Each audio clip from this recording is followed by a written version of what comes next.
So, welcome everyone for joining us to the second Fireside chat session that will start us off into a 2.5-day conference, Global Perspectives Towards a Thriving Civil Society in Uncertain Times. I'm Wolfgang Jahrmann. I'm the Executive Director of the International Civil Society Center, and I will be hosting today Gemma Mortensen, who's our guest, who has a lot to offer, hopefully, on some of the pertinent questions that we'll have to ask ourselves in times of uncertainty, in times of strong pushback for the values that we stand for, and also some of the pressures that civil society organizations have to face. So welcome, Gemma. With your permission, I'll mention a few of the affiliations and the positions you've been having.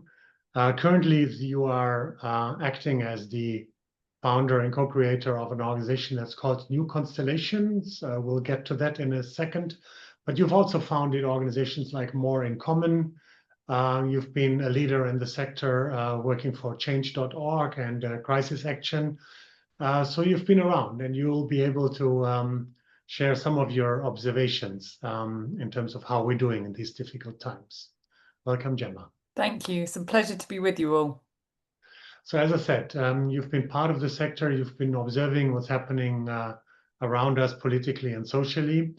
And we in civil society are trying to not just navigate our way through these difficult times, but also develop a positive vision towards a more thriving future of civil society.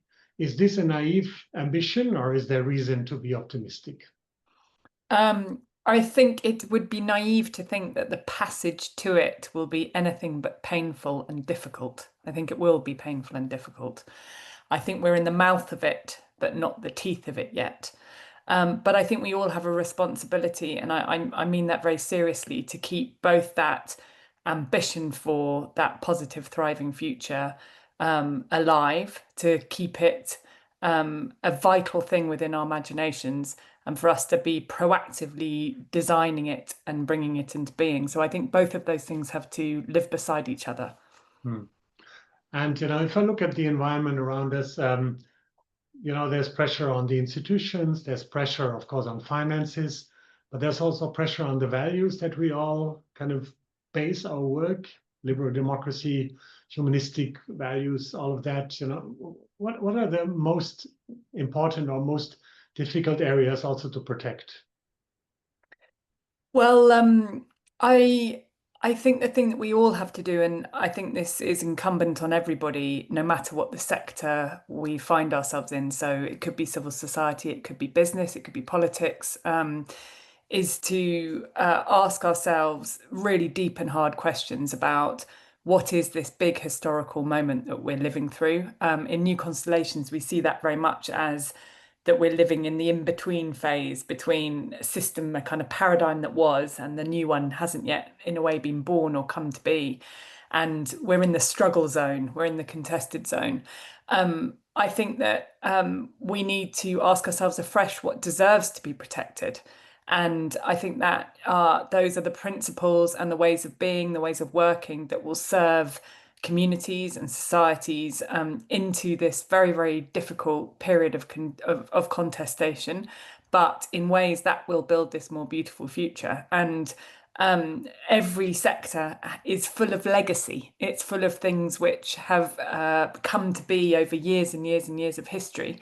And I think that in this time of transformation, I think it is everybody's responsibility to not just recourse to being defensive and protective of what is, but to say, if we're honest about where we are now, about what we are going to face in the next 5, 10, and then in the next 50 years, what serves that progression, what serves the transition we need to make to the future.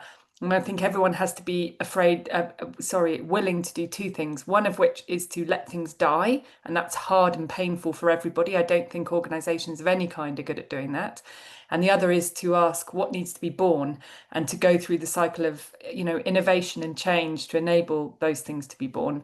And of course, underpinning that are some deep and fundamental principles that perhaps never change, that perhaps we always need to hold dear. Those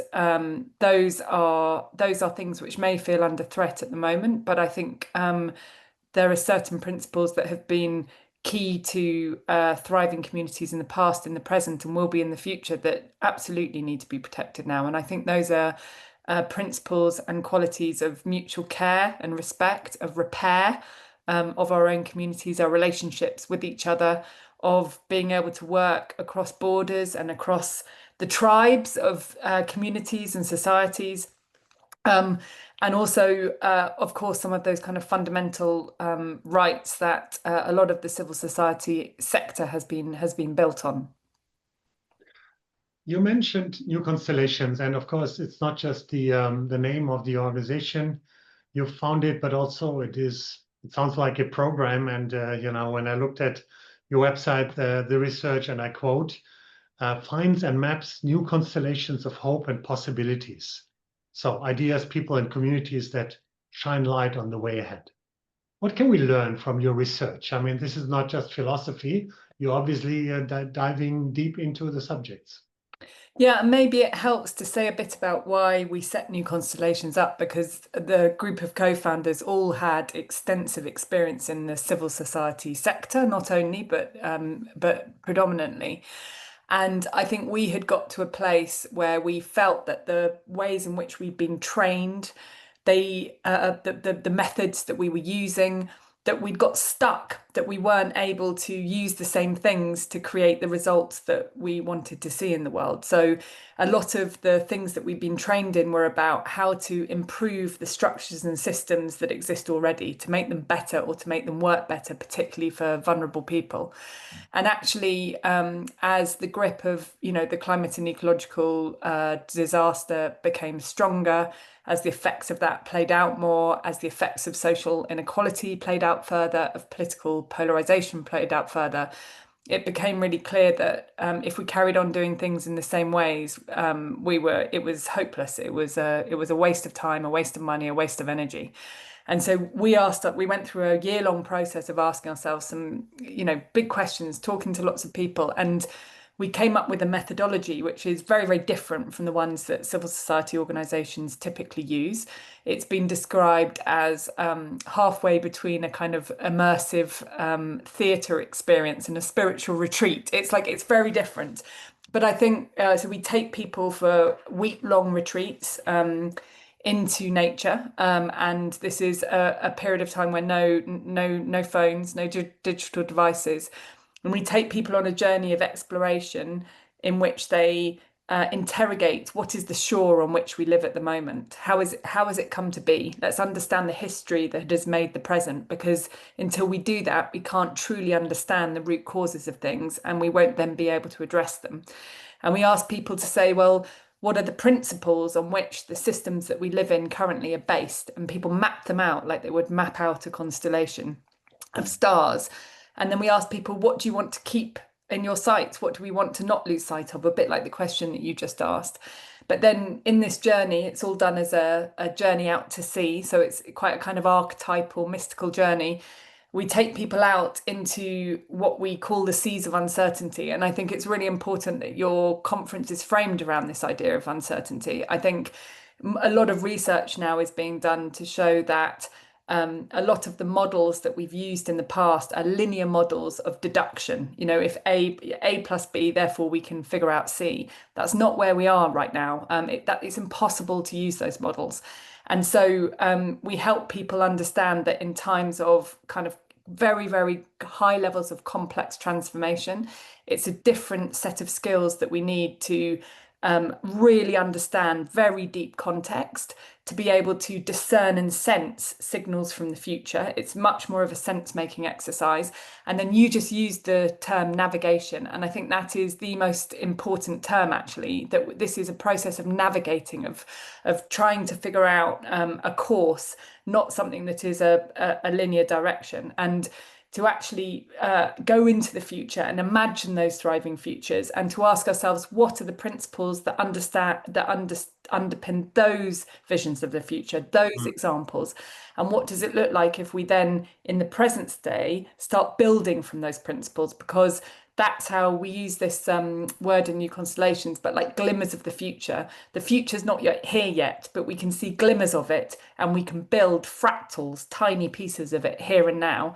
And I think that's the most important thing. It's easy to get bewildered and incredibly depressed, frankly, and demotivated at the scale of the challenges that face us all.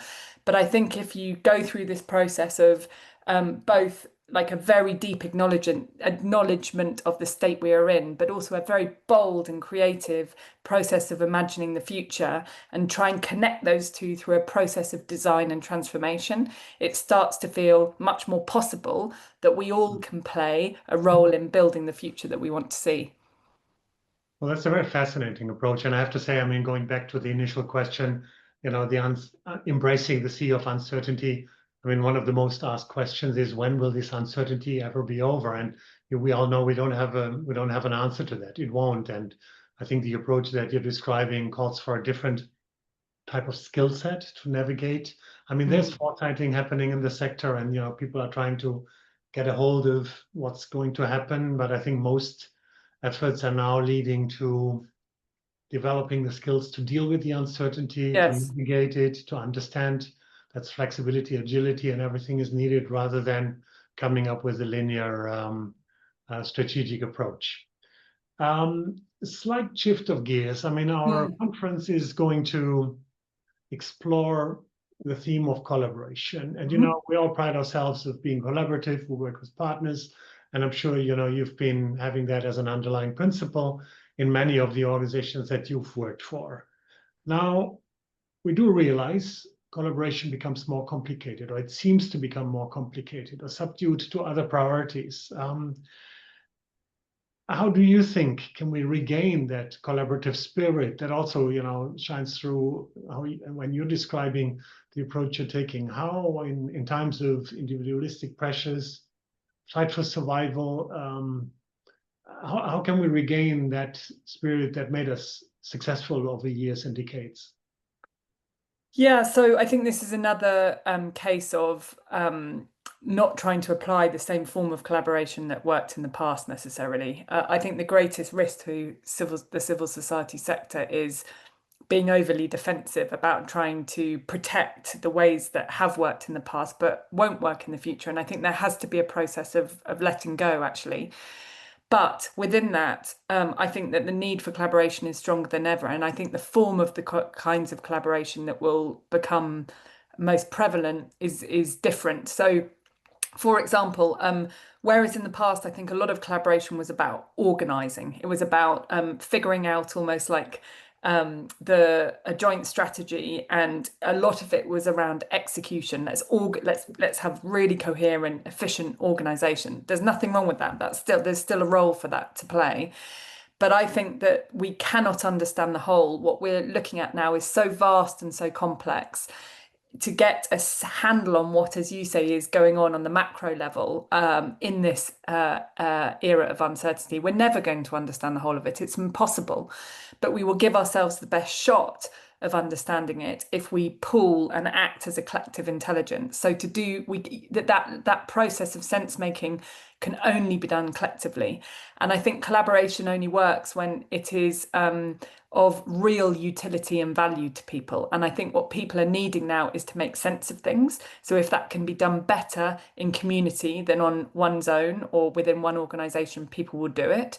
I think people are looking for a sense of belonging and community. I think that comes from really deep, honest, open, painful, vulnerable conversations about what we're actually living through and what it's going to take from us to make that change in a way that does ensure that the principles we care about are relevant and useful to human beings going forward.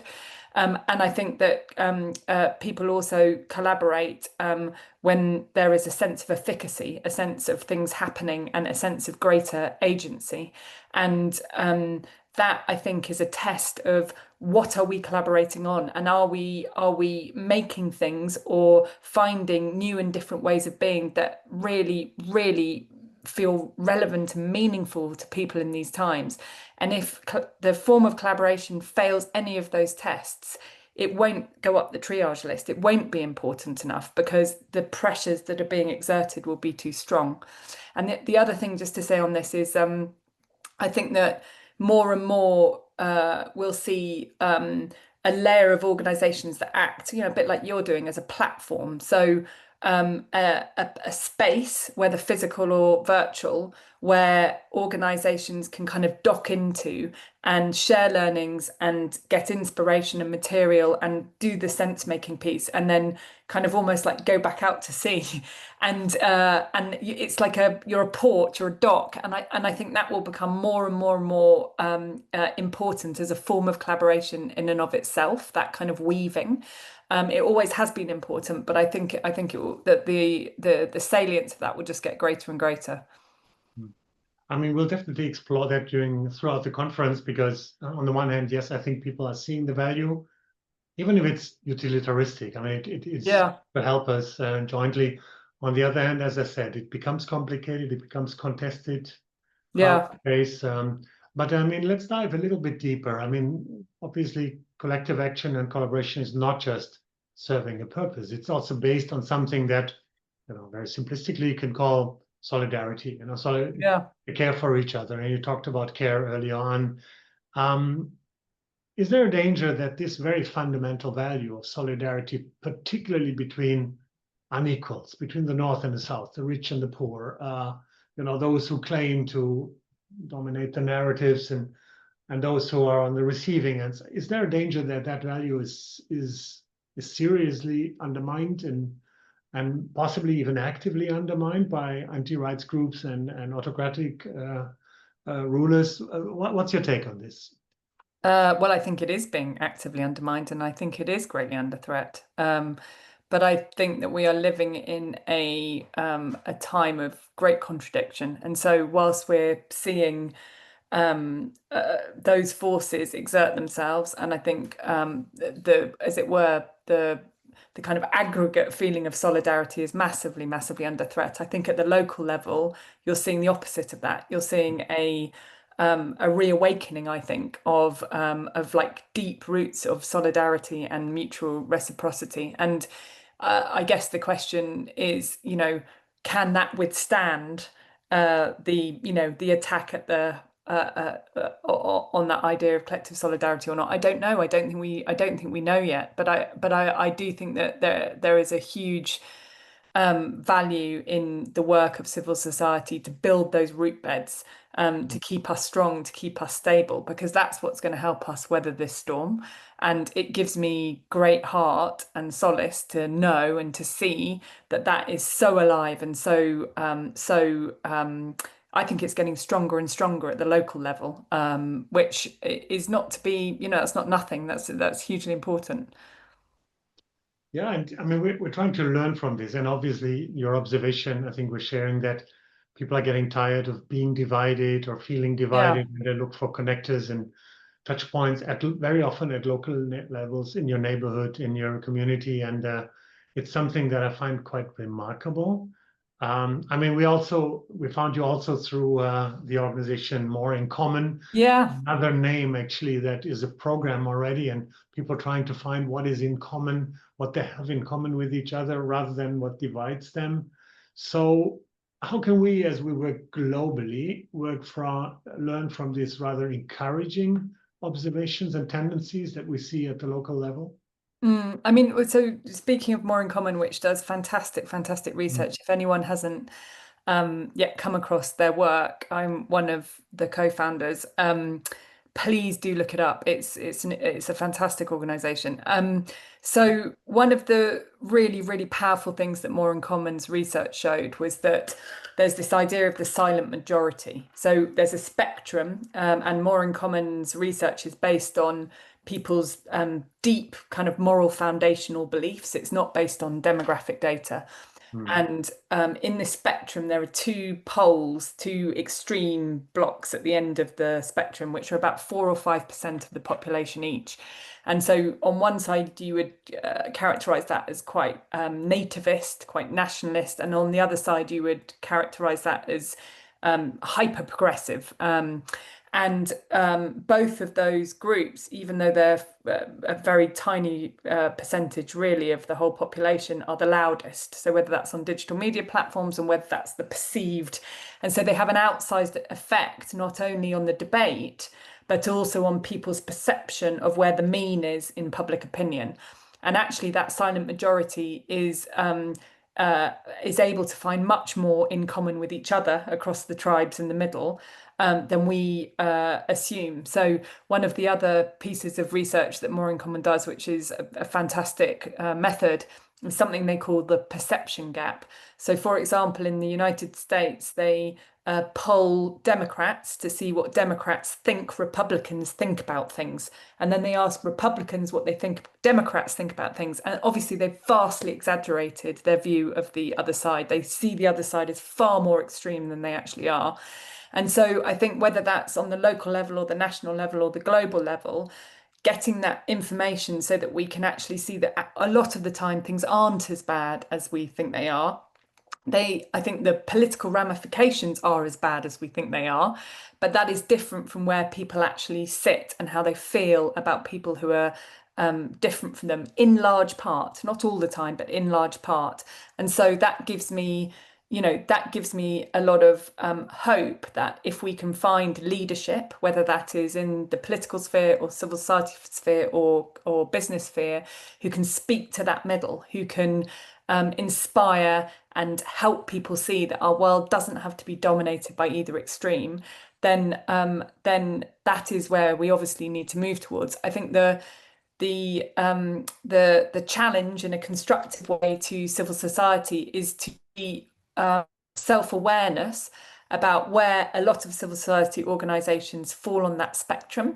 One of the things when we started the work at More in Common, you can do a quiz, you can find out where you are on that spectrum. And for me and a lot of people who I'd worked with for very many years in the civil society sector, I was deeply shocked. I thought I was in the middle of, I thought it was very normal in the way that I saw the world. And I realized that I was actually really quite far away from that kind of mean or medium point of public opinion. And it really changed my life. I know that sounds like a bold statement, but it really forced me to be far more self-aware about, well, if that's the case, maybe I need to be a bit more humble in terms of the effort I take to understand how other people see things and why, and what does that mean about the kinds of stories that we need to tell, or how we not defend what we think is important to us, but go into a deeper process of exploration and inquiry to make sure that together we can come up with a vision of the future that enough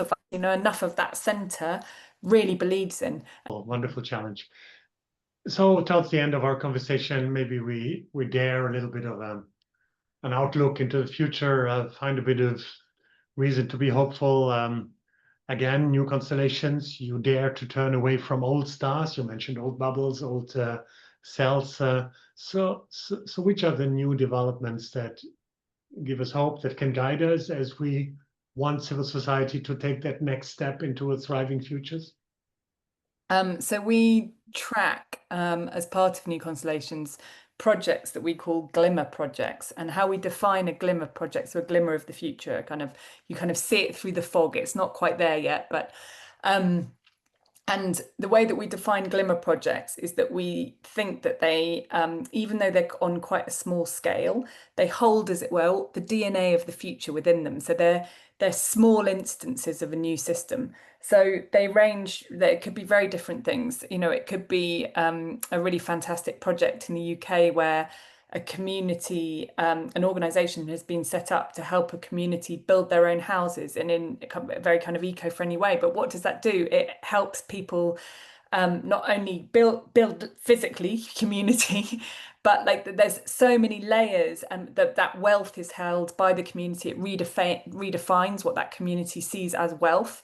It's a very, very different way of looking at what financing is, what an economy is, what we count as capital, all of those things, and it is contained within this one quite localized housing project, but actually it speaks to a completely different way of thinking about anything.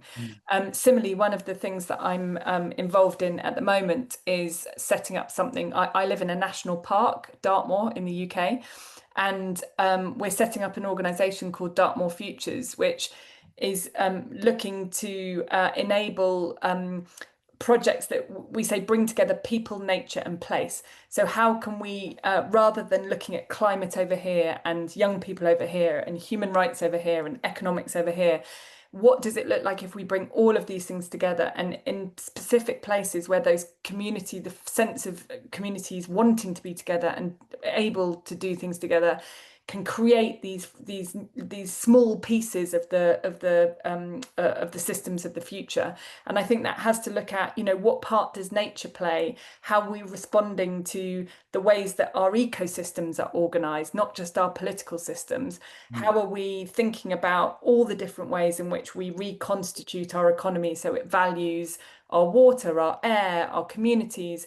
That all of that has got to be a process of design. It has to be locally specific, but if it's only done locally, the power of it will be tiny. But if it's done locally and these links are made, which is why these platform organizations are so important to bring it together, I think we're going to see incredibly exciting and very, very radical movements that will completely redefine what civil society is. I really, really believe that. And the toughest point at the moment is that we're not yet ready. We shouldn't. It would be really dangerous for us to kind of lock the doors of all the amazing civil society organizations that have existed over the last 50 years. We shouldn't do that. But we should also have these fora where it's possible to ask some, as I say, some really tough questions about what is going to be relevant, what is going to serve that purpose.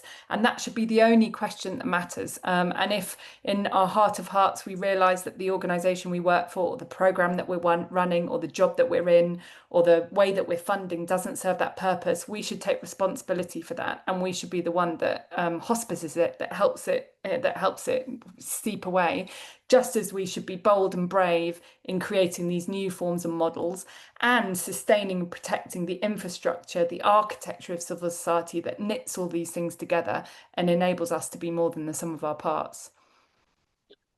Wonderful. I mean, that's great advice also for the next couple of days that we have. And of course, the civil society sector is in transformation, and we know we need to be having robust, self-critical, but future-looking conversations.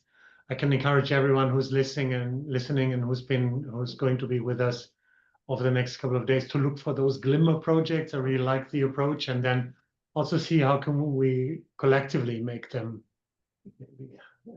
scale them up, make them more relevant, impactful, and learn from each other. So really, really appreciate your insights. It's been a wonderful conversation, Gemma. Hope you find time maybe to attend one or two other sessions in the next couple of days. And very grateful to have had you with us. Thank you, Gemma.